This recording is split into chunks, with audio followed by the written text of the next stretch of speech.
이 시간 우리에게 주시는 하나님 말씀 신약성경 누가복음 15장 11절부터 24절까지의 말씀입니다.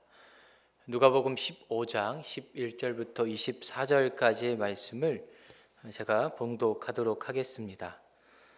또 이르시되 어떤 사람에게 두 아들이 있는데 그 둘째가 아버지에게 말하되 아버지여 재산 중에서 내게 돌아올 분깃을 내게 주소서 하는지라. 아버지가 그 살림을 각각 나눠 주었더니 그 며칠이 안 되어 둘째 아들이 재물을 다 모아가지고 먼 나라에 가 거기서 허랑방탕하여 그 재산을 낭비하더니 다 없앤 후 그 나라에 크게 흉년이 들어 그가 비로소 궁핍한지라. 가서 그 나라 백성 중 한 사람에게 붙여 사니 그가 그를 들로 보내어 돼지를 치게 하였는데 그가 돼지 먹는 쥐염 열매로 배를 채우고자 하되 주는 자가 없는지라.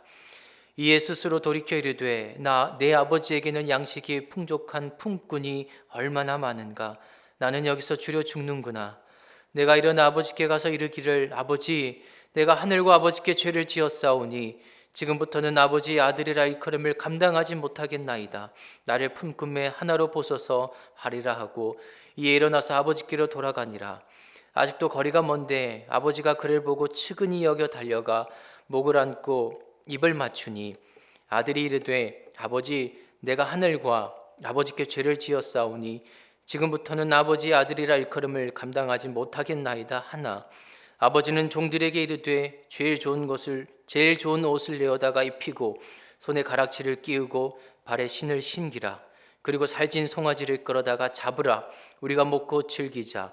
이 내 아들은 죽었다가 다시 살아났으며 내가 잃었다가 다시 얻었노라 하니 그들이 즐거워하더라. 이 말씀은 살아계신 하나님의 말씀입니다. 아멘. 대림절 두 번째 주일, 많은 분들이 이 대림절 기간 성탄을 어떻게 보내야 되는가 많은 고민들을 하고 계실 거라는 생각이 듭니다.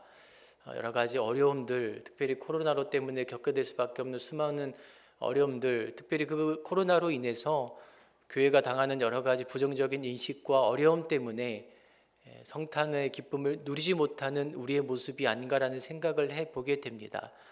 권면드리기는 그 어떤 때보다도 이 대림절을 주님의 은혜 안에서 풍족하게 누릴 수 있는 저와 여러분 되시기를 간절히 소망합니다. 아무리 짙은 어둠일지라도 그 짙은 어둠 가운데에 한 줄기 빛으로 오신 그 우리 영원한 구원자 되신 예수 그리스도를 기다리시며 그분 앞에 합당한 경외함으로 오늘도 나아가실 수 있는 저와 여러분 모두가 되시기를 간절히 축복합니다. 사람들에게는 다양한 욕구들이 있습니다. 이 아브라함 메슬로우라는 심리학자가 이 사람의 욕구를 총 5가지로 구분해서 이렇게 설명을 하고 있습니다. 모든 인간이 가지는 제일 첫 번째 단계의 욕구가 생리적 욕구라고 합니다. 먹고 사는 문제에 대한 욕구인 것이죠. 그 다음 두 번째가 안전의 욕구입니다.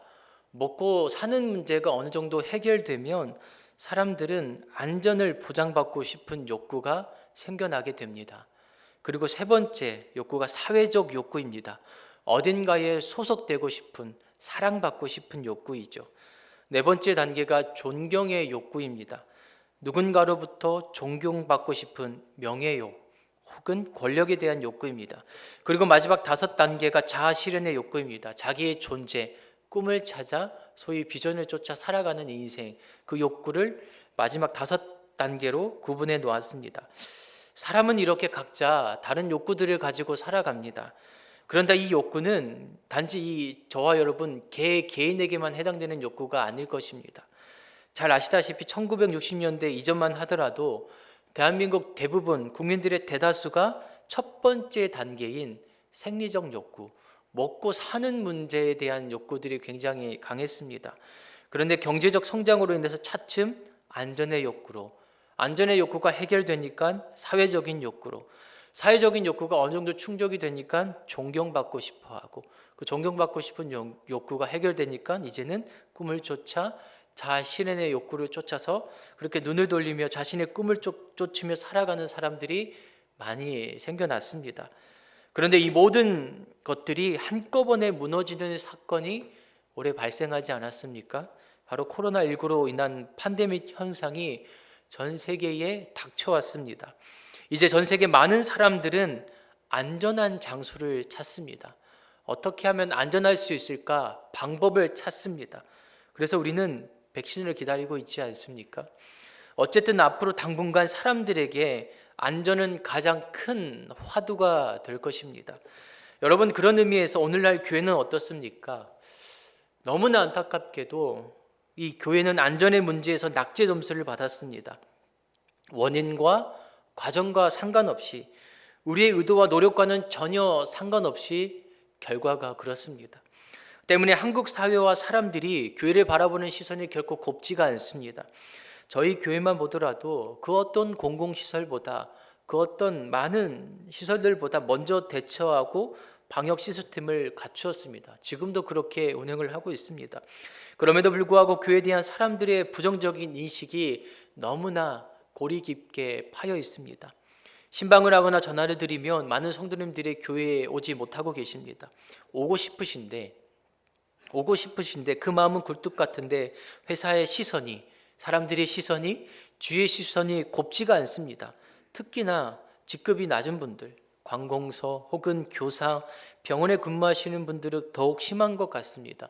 특별히 청년 세대들이 훨씬 심한 것 같습니다. 이 회사의 위치가 낮다 보니까 매주 월요일이면 주일에 교회 갔는지, 교회 다녀왔는지에 대해서 마치 검열을 당하듯이 질문을 받는다고 합니다. 그런 어려움들을 많은 분들이 겪고 계십니다. 이와 같은 상황이 반복되니까 많은 그리스도인들이 자신감을 잃어가고 있습니다. 예배에 대한 감격, 소중함도 점점 희미해져 가고 있습니다. 함께 모이는 이 성도의 교제, 교회라는 공동체의 의미가 점점 우리에게 상실되어 가는 안타까운 상황들이 계속 발생되고 있습니다. 그런데 저는 정말로 제게, 그리고 여러분들에게 이 세상을 향해 묻고 싶습니다. 여러분, 정말로 이 세상에서 정말로 가장 안전한 곳이 어디라고 생각하십니까?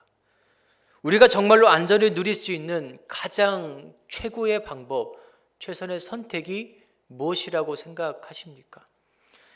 그런 의미에서 오늘 본문의 말씀은 우리에게 참으로 중요한 신앙의 본질을 깨닫게 합니다. 오늘 본문은 우리가 너무나 잘 알고 있는 탕자의 비유이죠. 이 비유에서는 신앙적으로 깊이 있게 살펴봐야 될 중요한 메시지들이 많이 담겨 있습니다. 그 중에서도 오늘 둘째 아들이 왜 아버지를 떠났는가, 이 질문을 좀 함께 살펴보려고 합니다. 오늘 본문 12절에 이렇게 기록되어 있습니다. 아버지여, 재산 중에서 내게 돌아올 분깃을 내게 주소서 하는지라. 아버지가 그 살림을 각각 나누어 주었더니.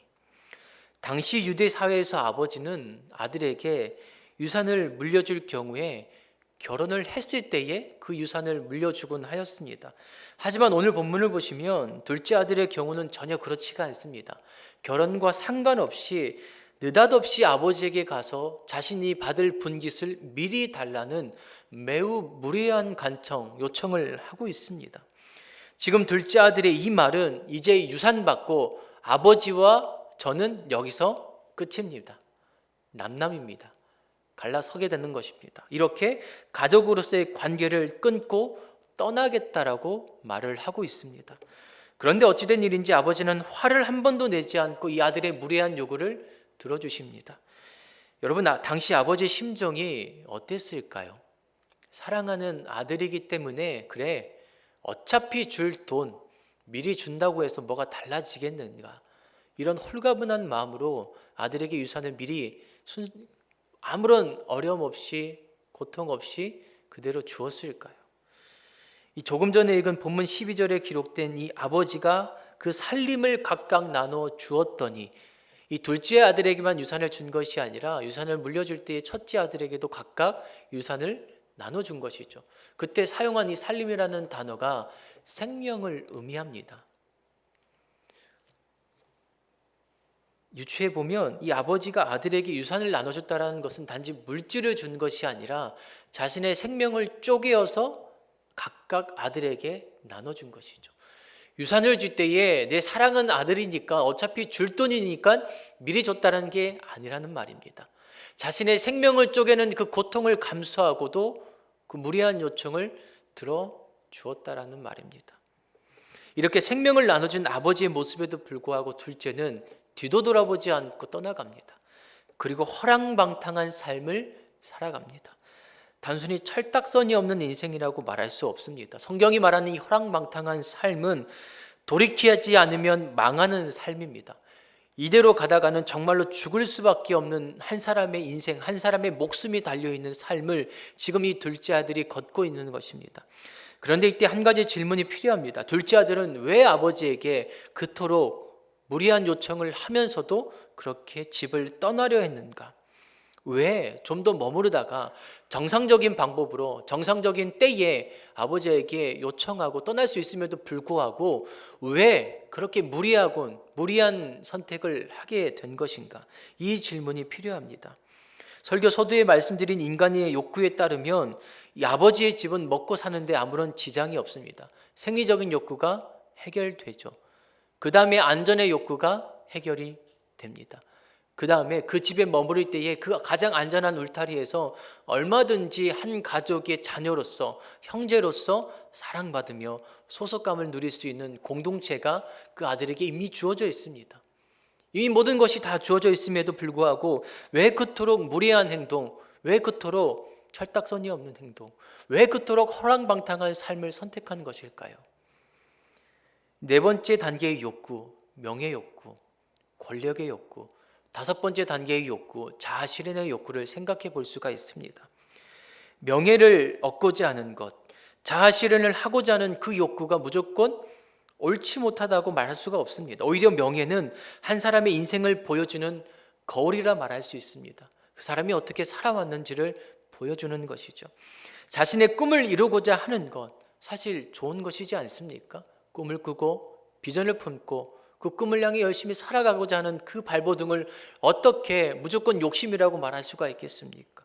문제는 인생의 방향을 잃은 채 매일 그 자리를 빙빙 도는 것이죠. 오히려 자아 실현의 욕구가 없어서, 아무런 꿈도 없어서, 아무런 비전도 없어서 오히려 그 자리를 빙빙 돌거나 후퇴하는 그 삶이 오히려 부정적인 삶이지 않겠습니까? 옳지 못한 삶이지 않겠습니까? 무조건적으로 명예 욕구, 자아 실현의 욕구를 부정적으로 말할 수는 없는 것입니다. 하지만 잘못된 명예 욕구, 잘못된 자아 실현의 욕구는 결코 옳은 길로 우리를 인도하지 못한다는 것을 얘기해 주고 있습니다. 망한 인생의 길, 허랑방탕한 인생의 길로 우리를 인도해 줄 수밖에 없다라고 성경은 끊임없이 말씀을 해주고 있습니다. 아담과 하와가 그랬지 않습니까? 하나님처럼 되고 싶어서 잘못된 꿈을 꾸고 잘못된 비전을 품고 하나님처럼 되고 싶어서 어떠한 선택을 했습니까? 선과 악을 알게 하는 나무의 열매를 먹고 말았습니다. 여러분, 사람들이 하나님처럼 하나님의 이름을 얻고 싶어서 무엇을 쌓았습니까? 바벨탑을 쌓았습니다. 결국 어떻게 되었습니까? 성공하였습니까? 흩어짐. 모든 언어들이 흩어짐을 당하고 말았습니다. 여러분, 이것이 바로 둘째 아들의 허랑방탕한 삶이 보여주는 인생의 마지막이라는 것을, 인생의 결과라는 것을 우리에게 말씀해 주고 있습니다. 잘못된 명예 욕구, 잘못된 자아 실현의 욕구는 결국 비참한 인생으로 우리를 끌고 갑니다. 그리고 오늘날 이 세상에서 우리 주위에서 얼마든지 여전히 일하는 모습들은 찾아볼 수가 있습니다. 그리고 어쩌면 제게도, 어쩌면 여러분들에게도 얼마든지 찾아볼 수 있는 모습일 것입니다. 둘째 아들이 유산받고 제 발로 집이라는 그 안전한 울타리를 나간 것처럼 허랑방탕한 명예 욕구와 자아 실현으로 인해서 결국 가장 안전한 소속감, 가장 안전한 울타리, 가장 안전한 방법을 잃고 만 것입니다. 여러분, 그로 인해 무엇을 경험하게 됩니까? 불안함을 느낍니다. 안전한 울타리가 사라지니까 괜찮을 것 같았는데 불안함을 느끼죠. 우울함을 경험하게 됩니다. 여러분, 그것이 바로 오늘날 코로나 블루, 코로나 레드라는 말이지 않습니까? 그런데 곰곰이 생각해 볼 필요가 있습니다. 아무리 코로나가 와도 하나님이 사라지셨습니까? 아무리 코로나가 와도 아직 백신이 완성되지 않았다 할지라도 하나님이 일하시지 않으십니까? 우리를 보호하시지 않으시고 우리를 지키시지 않으십니까? 우리를 향한 그 손을 끊어버리셨습니까?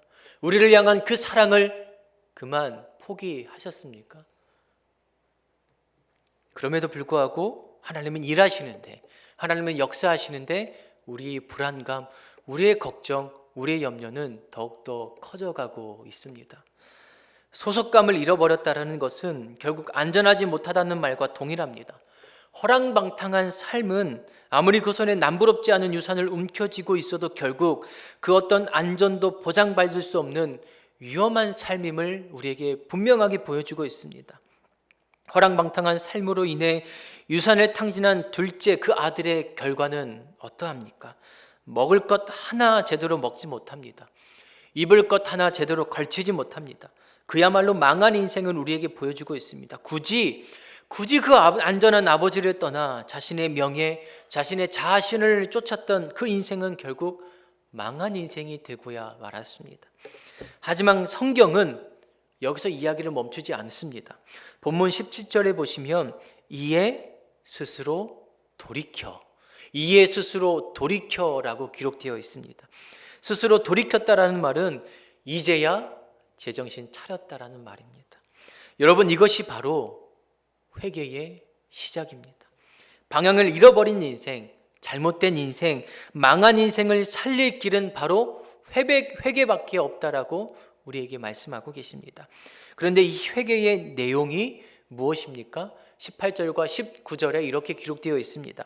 내가 일어나 아버지께 가서 이르기를 아버지, 내가 하늘과 아버지께 죄를 지었사오니 지금부터는 아버지의 아들이라 일컬음을 감당하지 못하겠나이다. 나를 품꾼의 하나로 보소서 하리라 하고, 정신 차리고 보니 부끄럽습니다.